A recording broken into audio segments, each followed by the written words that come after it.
Okay, and now it is my absolute distinct pleasure to introduce our summit closing speaker, Shaun Donovan. Shaun Donovan is the Chief Executive Officer and President of Enterprise Community Partners, one of the nation's foremost leaders in housing and community development. Shaun's 30-year career in public service has focused on building opportunity and fighting for people and communities too often left behind. He was commissioner of the New York City Department of Housing Preservation and Development from 2004 to 2009. Then from 2009 to 2017, he served in President Barack Obama's cabinet, first as the Secretary of the U.S. Department of Housing and Urban Development, and later as Director of the U.S. Office of Management and Budget. As HUD Secretary, Shaun led the fight against the nation's unprecedented foreclosure crisis and served as chair of the President's Hurricane Sandy Rebuilding Task Force. He also advanced landmark fair housing protections and led the strategy that dramatically reduced homelessness around the country. He was previously a senior fellow at the Ford Foundation and currently serves as a trustee of the Urban Institute, Regional Plan Association Greater New York, and Rethink Food, as well as on the advisory board of Opportunity Insights. I wish he was doing more things. Shaun, welcome to the stage. We are so thrilled to hear about your vision. Welcome, Shaun.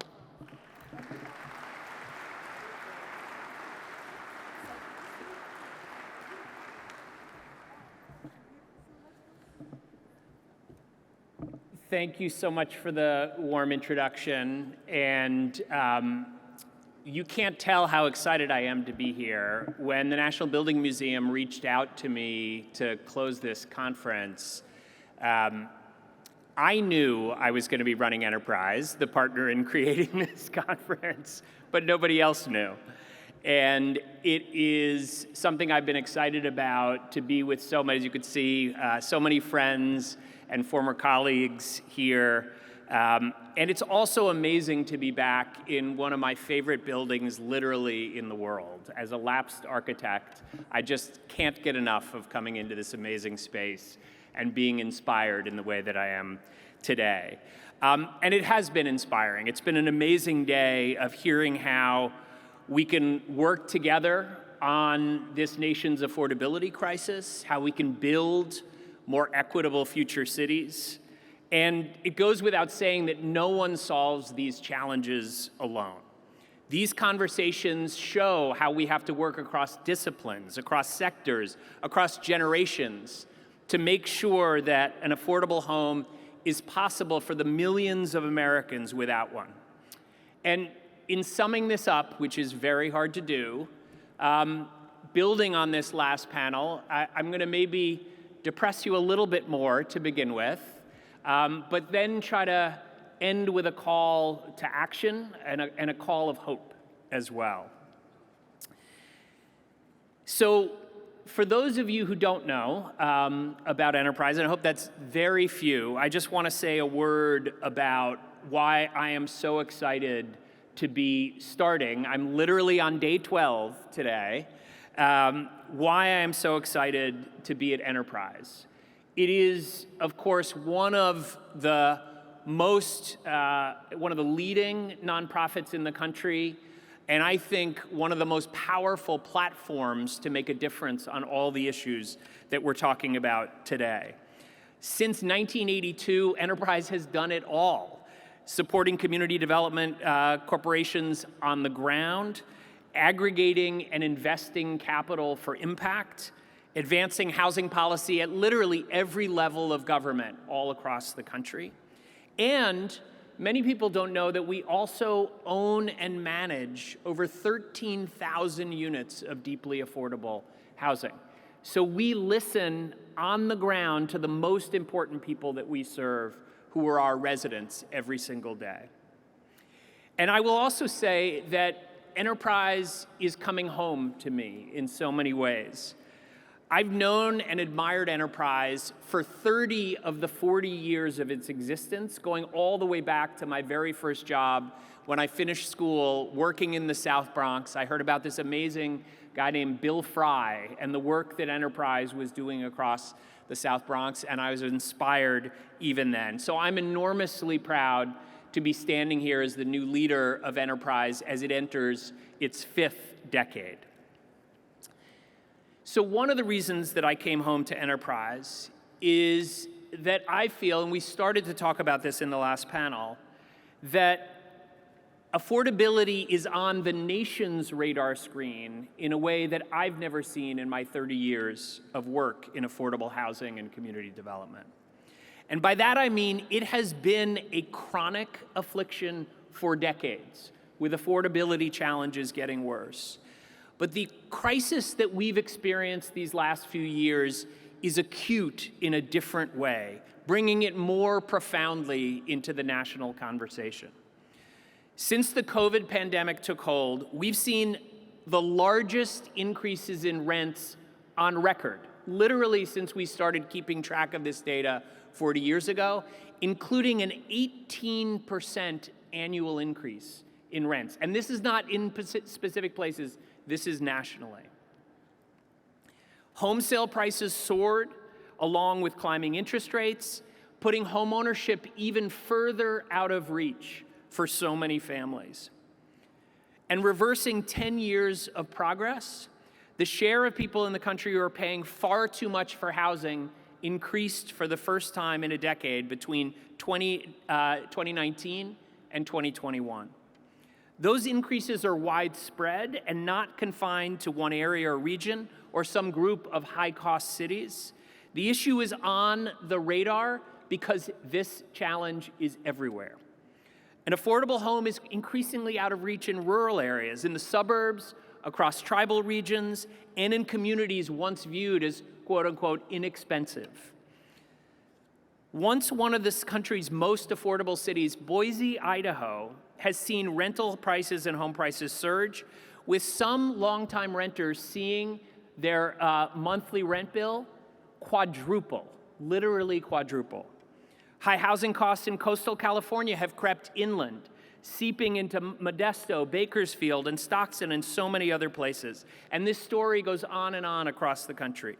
On the most basic level, we simply don't have enough affordable homes. In particular, we don't have enough rental homes that are within reach for people of lower incomes, and we're failing to build fast enough.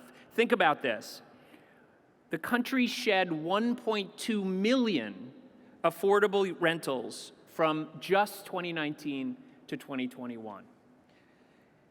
So this is, as you all know, I'm preaching to the choir here, a crisis. But my point is that this is something that is starting, as we just talked about, to be on the national radar screen in a way I have not seen. We also know in this room that the impacts of that affordability crisis ripple across generations and across communities. Take a child living in a home supported by the low-income housing tax credit. Researchers in 2019 found that for every year that child spends in an affordable rental home, that child's chances increase in attending higher education by 3.5% each and every year. Every year spent in that affordable home increases that child's earnings by 3.2%. Enormously powerful impact on lives of individual families. But we also know that raising the prospects of individual families also raises the prospects for broader communities. Think about this. Americans spend $150 billion a year above and beyond the affordability threshold we as a country have adopted to rent their homes. Think about what that $150 billion a year could mean if it were saved or spent at local businesses, gets reinvested in local communities. Most of that rent money flows out of those communities today. This is a powerful economic issue for our communities, not just for families. And on top of that, the positive impacts on health, on wealth, on stability, all of the things that we've talked about today add up to stronger communities. On the national level, more affordable housing and stronger communities also are starting to hold back our national economy in a way that I've never seen. It used to be that low-income workers could move regionally to take jobs where new ones were cropping up in new companies or new industries. And this geographic mobility has been a hallmark of our economy for generations. But now, how high housing costs actually offset the benefits of moving to those higher paying jobs, stifling the economic mobility we used to pride ourselves on and our national growth along with it. A recent study in 2019, looking just at 3 cities that are helping drive our national economy, found that the US economy, our entire national economy, would have been $2 trillion larger if those 3 cities had actually built the housing that they needed, and more affordable housing. So the economic impacts of this devastating crisis are crystal clear. But as we've discussed today, we'd be foolish to just focus on the economics. Because if we don't solve our affordability crisis, the constraints that housing places on economic mobility and future success will drive us deeper and deeper into segregation and polarization. We know that over 80% of low-income Black people and 3/4 of low-income Latino people live in communities that are low income, compared to just 50% of low-income white Americans. Decades of intentionally racist policies divided America. The lack of affordability threatens to accelerate and lock in those impacts of racist policies to keep them in place as far as the eye can see, and to further reinforce our divisions. Think about this. A recent paper found that we are now, because in part housing affordability challenges, we are more geographically polarized across political lines than any time since the Civil War, when we literally went to battle over whether our nation would commit to undoing those very same racist policies.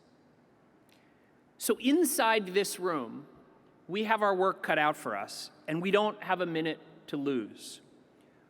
What do we do if the acuteness of this moment fades, especially as rents and home prices start to level off, even at record high levels in so many places? With headlines suggesting that prices are coming down, we will have to do more than hope that affordable housing stays on the national radar. We're going to have to make sure collectively that it stays on the national radar. We have to remind people, especially folks that don't think about this every day, that don't face the same challenges every day, that affordable homes and communities are good for everyone. How many Americans know that communities supported by low-income housing tax credits actually raise values in their communities, not lower them? How many Americans understand that an affordable home leads to better health outcomes, better economic outcomes, better educational outcomes, not just for those families that benefit, but for entire neighborhoods? It's going to be a challenge, in part because a continual call to crisis can lead to fatigue. What's more, the challenge of rising homelessness has led to a kind of public despair in too many places, a lack of faith that we can actually solve these problems when so many of our neighbors are sleeping on the streets every night. While there was once bipartisan consensus around proven solutions like Housing First, we're now seeing that consensus crack along partisan lines. And while we've racked up wins in so many communities, much of it led by all of you gathered here today, we also have to concede that in too many places we're back on our heels. Log on to Nextdoor or Facebook, listen to the NIMBYism, the racism that pervades so many comments about this issue. Those have a stranglehold on far too many communities around the country today. So the question is, how do we harness this moment of crisis? As my old boss, President Obama, used to say, a crisis is a terrible thing, but it is a terrible thing to waste. We don't lack for good ideas. In this room, we've heard about the path forward, the innovations and ideas that are charting a new course for affordability and equity, and in turn are providing new avenues to fight poverty in America. In the next room, you can actually walk through an exhibition of the groundbreaking solutions being developed at the local level that we at Enterprise are proud to incubate through our Housing Affordability Breakthrough Challenge in partnership with the Wells Fargo Foundation. A hallmark of that challenge is that it's focused on the innovations that tackle all dimensions of affordability, from community partnerships to production strategies to financing mechanisms to innovative building materials. The question for us is, how do we bring this brilliance to scale? How do we fan out to apply what our partners teach us on the ground to solve the affordability challenge across the country? Often those big scale solutions come in the wake of major crises. When I was at HUD, we were working tirelessly to pull the economy out of the chaos of the mortgage crisis and the Great Recession. Among the consequences, a spike in homelessness, an issue that we knew we had to tackle by bringing allies together on the left, but also on the right. Working, and shout out, where's Jennifer? Right here in the second row. Working very closely with Jennifer and an amazing team across the federal government. We reduced chronic and family homelessness by about 1/3 nationally. And partnering with local communities and a little help from our amazing First Lady, over 100 cities and states ended veteran homelessness. Not reduced it, but ended it. Enterprise has always valued this kind of community partnership and bringing together strange bedfellows to yield systemic change. Think back to the 1980s with the hollowing out of our cities and perceived failures of public housing. That moment of crisis yielded the low-income housing tax credit. Enterprise helped pioneer this innovative public-private partnership that brought together Republicans and Democrats, housing advocates, and real estate investors. While the housing credit isn't perfect, it successfully created millions of affordable rental homes.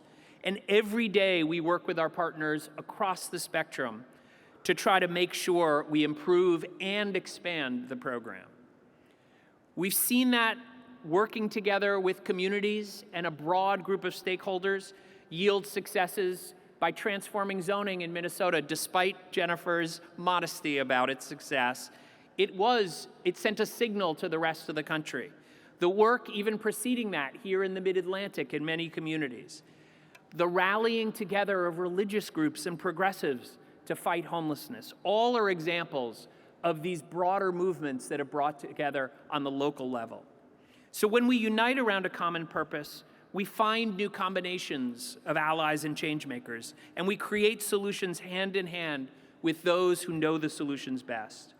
Renters struggling to keep a roof over their heads, aspiring homeowners who have been told they don't belong, communities coming together to rebuild from crisis.